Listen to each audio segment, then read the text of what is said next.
In November 1983, the United States and the Soviet Union reached the edge of nuclear war because their deterrent systems functioned exactly as intended. The internal logic of the Cold War simply reached its calculated conclusion.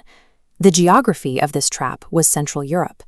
In 1983, the border dividing West and East Germany was manned by two heavily armed camps. The Warsaw Pact maintained a massive conventional advantage, staging 104 mechanized, forward-deployed divisions to fracture NATO defenses and push toward the Rhine River. This chart shows the structural asymmetry in the strategic nuclear balance. While NATO focused on technological precision, the Soviet Union relied on massive, land-based intercontinental ballistic missiles, or ICBMs. These platforms featured MIRVs, multiple independently targetable reentry vehicles, which allow a single missile to drop several warheads on different targets. This gave the Soviets a ballistic missile throw-weight advantage of more than 3-to-1. To offset this imbalance, NATO enacted the dual-track decision. When negotiations stalled, the alliance began deploying the Pershing II intermediate-range ballistic missile to Western Europe. The Pershing II used an active radar homing guidance system that granted it a precision of just 30 meters. From launch sites in West Germany, the flight time to Moscow was merely 6 to 8 minutes. Soviet leadership categorized the Pershing II as a decapitation weapon. They believed its extreme speed and accuracy were designed to kill the Soviet command structure before a retaliatory order could even be issued. Deploying these hyper-accurate missiles erased the time window for political deliberation. Faced with a 6-minute warning, the Soviet military adopted a rigid launch-on-warning posture, committing to fire the moment a strike was detected. In 1981, KGB chairman Yuri Andropov initiated Operation Ryan. This global intelligence-gathering effort was tasked with finding evidence of an imminent NATO first strike. The intelligence apparatus was instructed to confirm an attack was coming, which heavily biased their analysis of NATO activity. In the autumn of 1983, a sequence of geopolitical catastrophes validated Kremlin fears. On September 1st, the Soviet military shot down a civilian airline, Korean Airlines Flight 007, after it strayed into Soviet airspace, driving diplomatic hostilities to a peak. Against this tension, NATO commenced Able Archer 83. This annual command post exercise was designed to simulate a conflict in Europe that progressed from conventional warfare to a coordinated strategic nuclear release. The 1983 exercise featured several highly unusual variables. It began with a radio-silent airlift that transported 19,000 U.S. soldiers to Europe. To the KGB, this massive movement matched their classified indicator lists for a pre-war troop surge. Furthermore, NATO command elements relocated to alternate war bunkers. The exercise also simulated sequential progression through all DEFCON levels. DEFCON, or Defense Readiness Condition, is the 5-level alert system used to mandate readiness protocols. Mimicking these phases suggested a genuine path to war. The most alarming trigger occurred when the U.S. Strategic Air Command integrated its bomber fleets. Western intelligence later discovered that U.S. aircraft practiced nuclear warhead handling procedures, including taxiing out carrying realistic-looking dummy warheads. Soviet military leaders reacted immediately. Marshal Pavel Kutikov ordered forward-deployed fighter-bomber divisions in East Germany and Poland to a 30-minute alert posture. Signals intelligence confirmed these units began loading live nuclear weapons onto their aircraft. Observing this abnormal Soviet mobilization, U.S. Lieutenant General Leonard Perutz faced a critical decision. He chose not to elevate NATO's alert status, advising his superiors to simply monitor the situation. A precautionary defensive mobilization would have provided the Soviet Union with the final confirmation of an impending NATO attack, likely triggering a preemptive strike. The prevention of World War III relied on an isolated intelligence officer choosing to ignore standard operating procedures.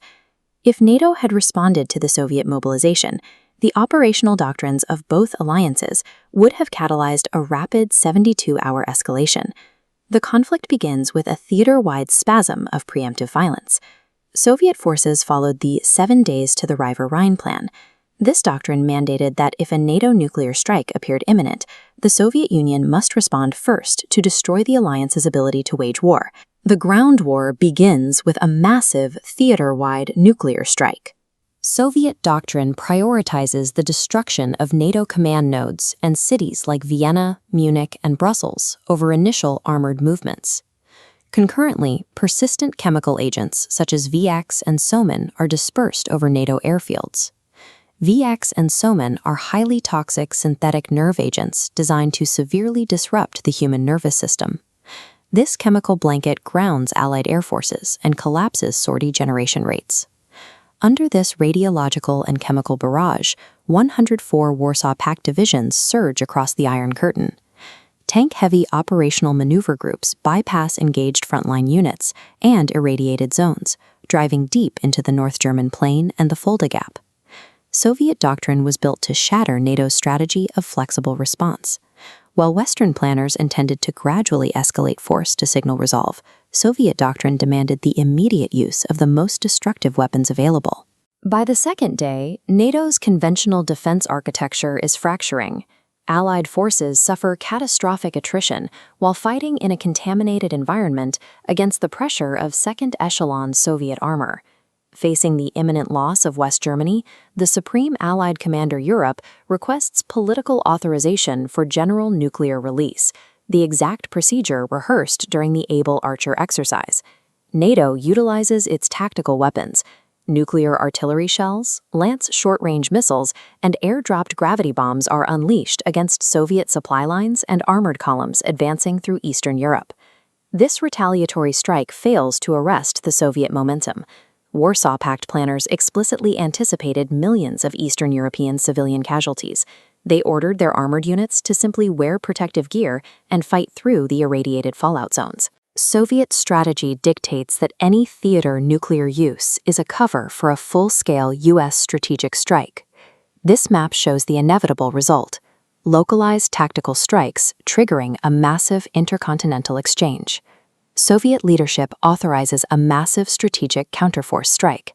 Their objective is the destruction of over 1,200 designated ground zeros, aimed at U.S. Minuteman fields and strategic air command bases. U.S. early warning satellites detect the thermal blooming of hundreds of incoming ICBMs. This forces the U.S. president into a use-them-or-lose-them paradigm, launching the American ICBM fleet before the Soviet warheads can detonate. The exchange terminates the Northern Hemisphere's industrial capacity within hours. The Office of Technology Assessment projected tens of millions of prompt fatalities, with Soviet warheads producing more collateral damage due to their higher explosive yields. The military doctrines of 1983 ensured that the use of a single low-yield weapon in Europe guaranteed complete mutual destruction. The theoretical distinction between tactical and strategic warfare dissolved the moment the first silo opened. Atmospheric physics posed a greater threat to human survival than prompt blast damage. While military targeting destroyed cities, the secondary environmental trauma targeted the biosphere itself. Just as the Able Archer crisis unfolded, a scientific study known as TTAPS, named after the initials of its authors, including Dr. Carl Sagan, was published. This study modeled the global atmospheric consequences of a nuclear exchange. The research identified that thousands of nuclear detonations would ignite massive urban firestorms. The intense heat would loft millions of tons of black carbon soot into the stratosphere, far above where rain could wash it out. This creates a solar insulation blockade, where a stratospheric smoke layer acts as an impenetrable shield that blocks up to 90% of incoming solar radiation. Average temperatures in the Northern Hemisphere plummet by 10 to 25 degrees Celsius, creating deep freezing conditions even in midsummer. High-yield airbursts also chemically burn the nitrogen in the upper atmosphere, destroying the stratospheric ozone layer. When the soot eventually settles years later, the surviving biosphere is subjected to lethal doses of ultraviolet radiation. A sudden, multi-year drop in temperature terminates global food production. The cessation of photosynthesis, combined with the destruction of agricultural infrastructure, precipitates mass starvation on a planetary scale. The escalation architecture of 1983 ensured the total destruction of every participant.